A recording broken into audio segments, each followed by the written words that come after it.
Return అవుతున్నాయండి. యాక్చువల్గా వీళ్ళు మార్నింగ్ వెళ్తారు బ్యాట్కి, అది చేపలు పట్టుకోవడానికి.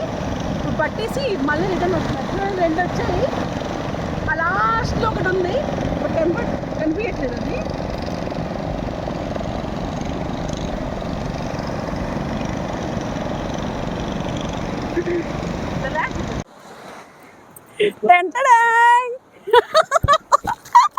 ఎగిరిపోయింది.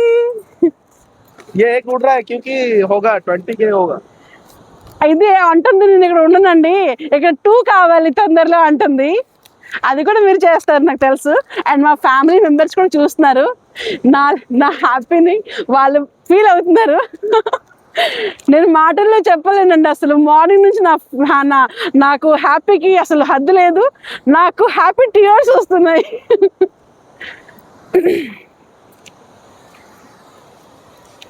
ये कर दे गाड़ दे.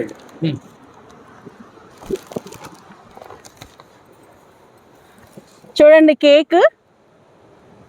పాపం మా ఇంట్లో వాళ్ళు, అదే మా హస్బెండ్ ఇతను ఇద్దరు కలిసి చాలా కష్టపడ్డారు. ఎందుకంటే కష్టం అని చెప్పాను. మమ్మల్ని అక్కడ దింపి ఒక బేకరీకి వెళ్తే అక్కడ కేక్ ఉంది, ఈ 10 ఉంది, ఈ 0 లేదు. ఇంకో దగ్గరికి వెళ్ళారు, అక్కడ కూడా లేదు. మళ్ళీ మాకు అక్కడ పెట్టి బ్యాక్కి వెళ్ళి అక్కడ తీసుకొచ్చారు. అక్కడే అయిపోయింది సగము టైము. మన మిడిల్ క్లాస్ వాళ్ళకి ఇలాంటి చిన్న చిన్న హ్యాపీనెస్ వస్తే పట్టలేం కదా. అయితే నేను మీకు ఏం చెప్తున్నానంటే, ఇది ప్రతి ఒక్క ఫ్యామిలీకి నేను ఇచ్చే మెసేజ్ అండి. ఏంటంటే ఒకరిని చూసి ఎప్పుడు నవ్వకూడదు. ఎందుకంటే ప్రతి ఒక్కరు సాధిస్తారు, ఏదో ఒక రోజు తప్పకుండా సాధిస్తారు. ఆ ధైర్యం ఇక్కడ పెట్టుకోండి. తప్పకుండా ప్రతి ఒక్కరు ఏదో ఒక టాలెంట్ ఉంటుంది, తప్పకుండా చేయండి, సక్సెస్ అవ్వండి. స్టార్టింగ్ టైంలో చాలామంది బ్యాడ్గా అంటారు, బ్యాడ్ కామెంట్స్ కానీ నెగ్లెక్ట్ చేస్తారు, సపోర్ట్ చేయరు. అరే మన ఫ్యామిలీలోనే ఉంది. ఒక వాట్సాప్ స్టేటస్లో మనకున్న హ్యాపీ స్టేటస్ పెట్టుకుంటే దానికి లైక్ కొడితే మనం ఎక్కడ పైకి వెళ్ళిపోతాం అనుకుంటారు. మనం పైకి వెళ్తే వాళ్ళు సపోర్ట్ చేస్తారా? అస్సలు చేయరు. సో ఒక కాన్ఫిడెన్స్ లోపల పెట్టుకోండి, సెల్ఫ్ కాన్ఫిడెన్స్, నేను చేయగలనని.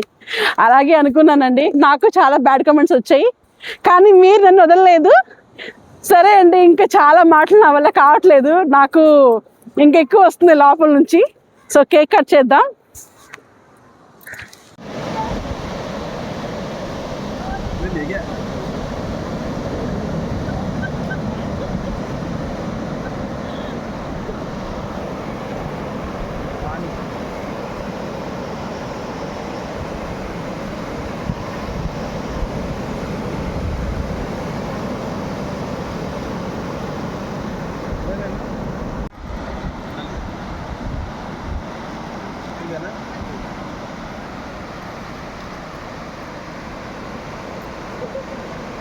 ओके भाई. Bây giờ nó gì? ठीक है.